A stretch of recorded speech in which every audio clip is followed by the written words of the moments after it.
खाक चौक में आ गए, जहां लगभग 250 वर्ष पूर्व श्री सुखदेव जी के श्री विग्रह का प्राकट्य हुआ था।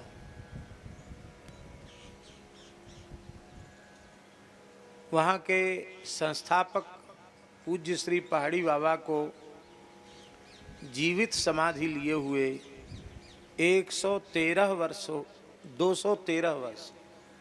213 वर्ष उनको जीवित समाधि लिए हो चुका है। तो उनके अंतिम उनके महासमाधि के बहुत पहले ही सुखदेव जी प्रकट हुए।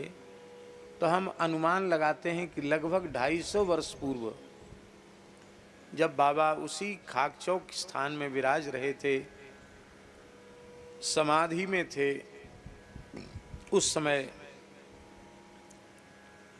आचार्य महामुनिंद्र परमहंस चक्र चूड़ामणि परम भागवत महाभागवत श्री सुखदेव जी ने उन्हें दर्शन दिया और दर्शन दे करके कहा कि यह स्थल मेरी उपासना स्थली है, तपस्थली है, और यहाँ मेरा अत्यंत प्राचीन स्वरूप ब्रजरज में इतने हाथ नीचे विराजमान है, उसे पुनः भूगर्भ से बाहर निकालकर विराजमान करो। ये आज्ञा हुई।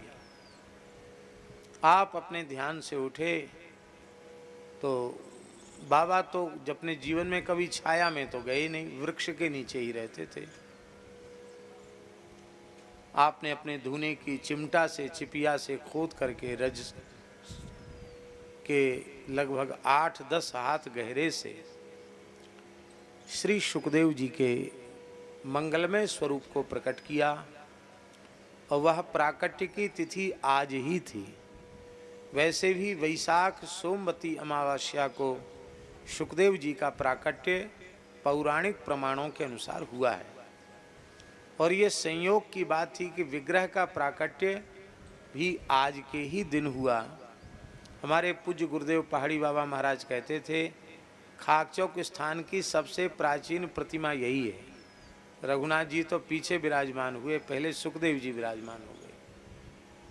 पहले सुखदेव जी और पूज्य पहाड़ी बाबा के नरसिंह सालिग्राम जी, बस इतने ही ठाकुर थे। और नरसिंह जी तो उनके जटाओं में रहते और सुखदेव जी उनके निकट धूना पर ही विराजमान रहते थे।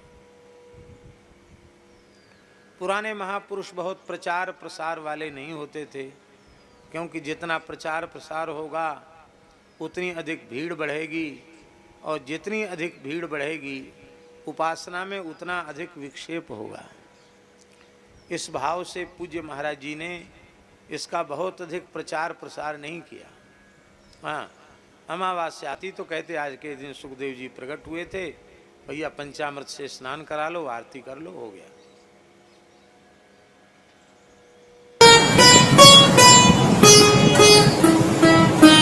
श्री सीताराम प्रतिदिन सत्संग एवं दर्शन के लिए श्री महाराज जी के ऑफिशियल चैनल को जरूर सब्सक्राइब करें।